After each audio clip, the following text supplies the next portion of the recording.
مسجد Tariq road کے اوپر. میں تو سمجھ رہا تھا 25-30 سال، ایسے اندازہ لگایا تھا، پتہ چلا کہ 40 سال سے قائم. اور پورے طارق روڈ کے اوپر اول سے آخر تک کوئی اور مسجد نہیں، اور پارک برابر میں پیچھے پڑا ہوا ہے.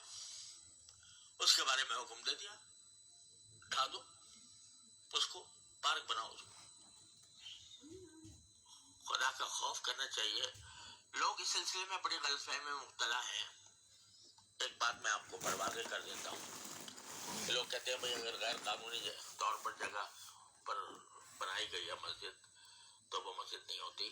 یہ صحیح بات ہے، لیکن اس کا مطلب یہ ہے کہ ایک تو اگر کسی کی زمین پر جہاں جائز قبضہ کر کے مسجد بنائی جائے گی وہ بالکل ناجائز، حرام ہے وہ.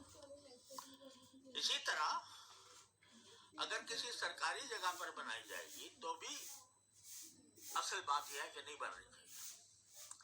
لیکن صورتحال یہ ہے کہ ایک اسلامی ریاست میں حکومت کا فرض ہے کہ وہ ضرورت کے مواقع پر مسجدیں بنائے. اس کا کام ہے یہ. الذین مکناہم فی الارض اقاموا الصلاۃ. اللہ تعالیٰ فرماتے ہیں کہ جب مسلمانوں کو اقتدار نصیب ہو تو پہلا کام ان کا یہ ہے کہ نماز قائم کرنے کے لیے جگہ بنائے، نماز قائم کریں. تو یہ حکومت کا کام ہے.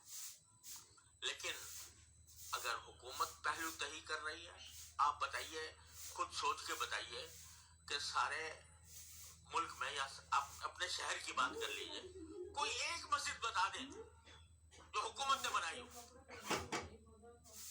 حکومت نے اپنے خرچے پر تعمیر کیا، مندر تعمیر کر لیا، وہاں گردوارہ تعمیر کر لیا سکھوں کے. لیکن کسی مسجد، کوئی مسجد تعمیر کی ہو اپنے خرچ پر، کم از کم میرے علم میں نہیں. تو جب حکومت کوتاہی کر رہی ہے اپنے اس فریضے میں تو کیا مسجدوں سے خالی ہو جائے شہر؟ اس صورت میں اگر مسلمان کسی ایسی جگہ پر جو کسی کی ملکیت نہیں ہے، سرکاری ہی صحیح، وہاں پر اگر وہ مسجد تعمیر کرتے ہیں یہ ان کا فریضہ ہے. اگر حکومت نہیں کر رہی تو مسلمانوں کا فریضہ ہے کہ مسجدیں بنائیں. اب اس جگہ کہیں دور دور تک پورے شہر، پورے اس میں مسجد نہیں تھی. اور پھر بھی ایسا نہیں ہے کہ ویسے ہی قبضہ کر کے راتوں رات تک مسجد تعمیر کر دی گئی ہو. واقعہ یہ ہے کہ وہ اس کے لیے انہوں نے سوسائٹی کی اجازت لی، بلڈنگ کنٹرول اتھارٹی سے نقشہ پاس کرایا، اور اس کے بعد وہ مسجد بنی، اور 40 سال سے چلی آ رہی. اور آپ کوئی بھی جا کر دیکھ لو کہ ہر 5 نمازوں کے اندر ہزاروں نمازی نماز پڑھتے ہیں، اور جمعہ میں تو کوئی ٹھکانا نہیں، وہ چلی آ رہی ہے. آپ کہتے ہیں یہ پارک کی جگہ تھی. ارے بھائی پارک کی جگہ تھی، 40 سال نظر نہیں آیا. جن لوگوں نے این او سی دیا وہ کیسے دیا، اور جن لوگوں نے نقشہ پاس کیا وہ کیسے پاس کیا؟ آپ 40 سال کے بعد آ کر کہتے ہیں کہ یہ غیر قانونی ہے. اور میں نے وہ فیصلہ دیکھا جس فیصلے کے تحت یہ بات کہی گئی ہے. افسوس ہوتا ہے کہ اتنا بڑا مسئلہ، اور مشکل سے میرے خیال میں 20 سطروں میں لکھا گیا ہے، 22 سطروں میں. صرف اتنا ہے کہ کمیٹی کا ایک ممبر ہمارے سامنے پیش ہوا، اور اس سے ہم نے پوچھا کہ بھئی اس کی کیا قانونی کوئی اجازت آپ کے پاس ہے؟ اس نے کہا جی میرے پاس تو نہیں ہے. اب ایک ممبر ہے کمیٹی کا، کوئی صدر بھی نہیں، سیکریٹری بھی نہیں، مسجد کا متولی بھی نہیں. اس سے پوچھ لیا، اس نے کہا جی میرے پاس تو نہیں ہے. کہنے کا معلوم ہو گیا کہ کوئی نہیں ہے، لہذا اس کو 1 ہفتے کے اندر ختم کر دو. تو بڑا افسوسناک قسم کی بات ہے. اور عدالتی آداب کے بھی، عدالتی جو طریقہ کار ہوتے ہیں اس کی بھی پوری رعایت نہیں کی گئی. تو ان کا فرض ہے کہ وہ اس پر نظر ثانی کر کے اس فیصلے کو واپس لیں.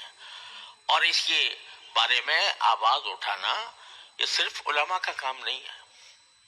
ہر بات میں یہی بولیں بھئی مسلمان بھی تو ہیں، وہ ہر مسلمان کے ذمہ ہے کہ وہ اس بارے میں قانون کے دائرے میں رہ کر، قانون کے دائرے میں رہ کر، لا قانونیت ہم نہیں چاہتے، ہم نے کبھی بھی لا قانونیت کی ترغیب نہیں دی، لیکن قانون کے دائرے میں رہتے ہوئے اس کے خلاف آواز بھی اٹھائیں، اور جو عدالتی طریقہ کار ہے نظر ثانی کا، وہ نظر ثانی کا طریقہ اختیار کریں۔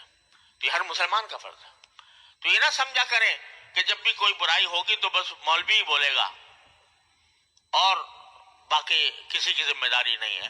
ہر فرد کی ذمہ داری ہے، اور اگر یہ سلسلہ چل نکلا مساجد کو گرانے کا تو پتہ نہیں کہاں جا کر اس کی انتہا پہنچے گی۔ تو اس کو خیال کرنا چاہیے۔ اللہ تبارک و تعالیٰ اپنے فضل و کرم سے ہمیں اس امت کی جو اصل خاصیت ہے کہ امر بالمعروف اور نہی المنکر شریعت کے دائرے میں رہ کر، اور الحمدللہ ہمارا قانون بھی اور آئین بھی کوئی اس کے تحفظ دیتا ہے، تو اس کے دائرے میں رہ کر اس کے بارے میں جتنا کسی مسلمان سے ہو سکے وہ کرنا چاہیے۔ وآخر دعوانا الحمدللہ۔